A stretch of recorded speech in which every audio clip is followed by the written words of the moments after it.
Hello, welcome to the channel, welcome to the another video of success way. Class 10 level ম্যাথমেটিক্সের যে video series আমাদের চলছিল তারই আরও একটা কন্টিনিউয়েশন ভিডিও।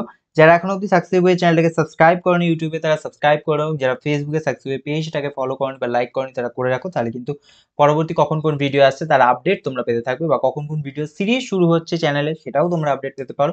ঠিক আছে, আমাদের বেশ কিছু ভিডিও অলরেডি হয়ে গেছে, তো সেগুলোর লিঙ্ক তোমরা প্লেলিস্টের লিঙ্ক থেকে ডেসক্রিপশন বক্স থেকে পেতে পারো, বা চ্যানেলের পেজ থেকেও পেতে পারো।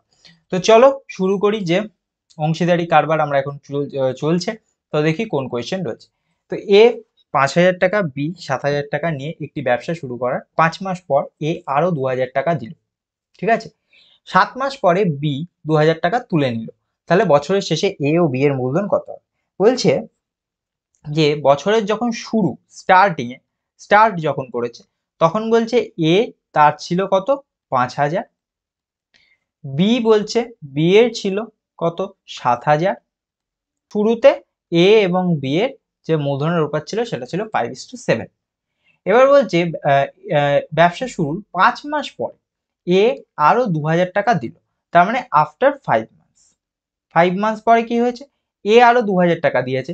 তার মানে 5,000 প্লাস আরো 2,000। তাহলে এ তখন হয়ে গেছে 7,000, তাই তো?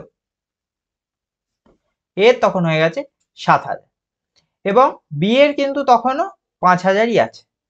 বি এর তখনও 7,000 আছে, তার মানে তখন আমাদের হয়ে গেছে 1:1।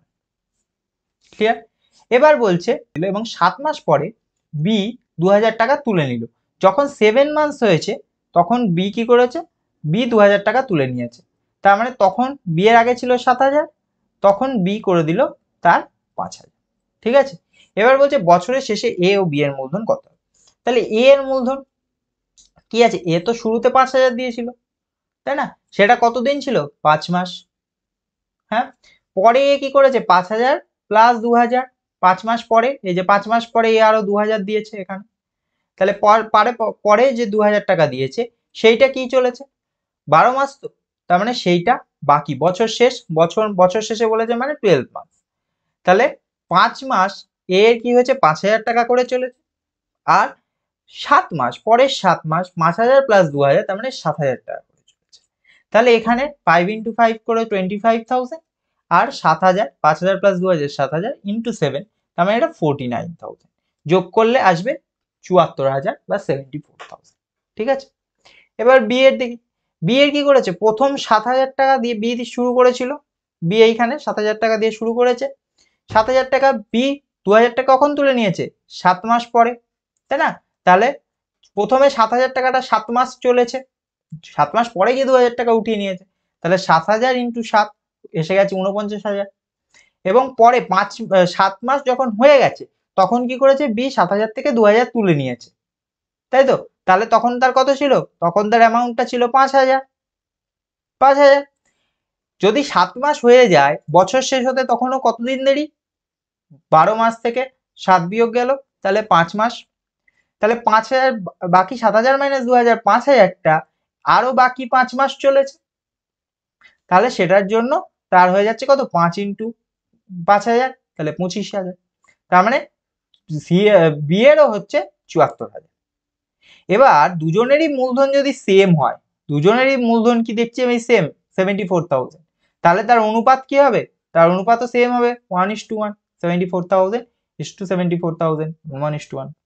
ঠিক আছে, তাহলে আমাকে ফার্স্টে এই যখনই মাসের হিসেব দেবে তখন আমাকে ফার্স্টে মূলধন বার করতে হবে, যে মূলধনটা তার এক্স্যাক্টলি কত চলছে, কত টাকাটা কত? 5,000 টাকা 5 মাস, তারপরে 2,000 বাড়িয়ে 7,000 টাকা 7 মাস, আবার 7,000 টাকা 7 মাস, তারপরে 2,000 কমিয়ে 5,000 টাকা 5 মাস।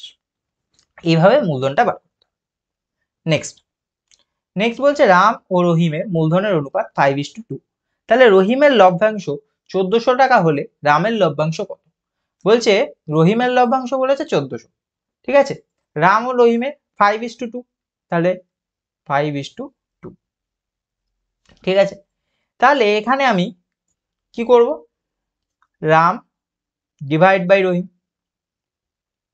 এটা তো এখানে আসবে 5:2।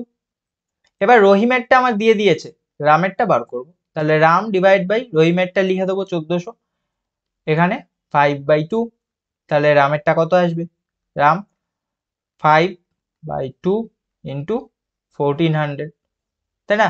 তাহলে 2 দিয়ে এখানে ক্যান্সেল করলে আসবে 700, তাহলে 3500, 3500 টাকা, 3500 টাকা। ঠিক আছে, তো এই ছিল আজকের video. Thank you keep watching success.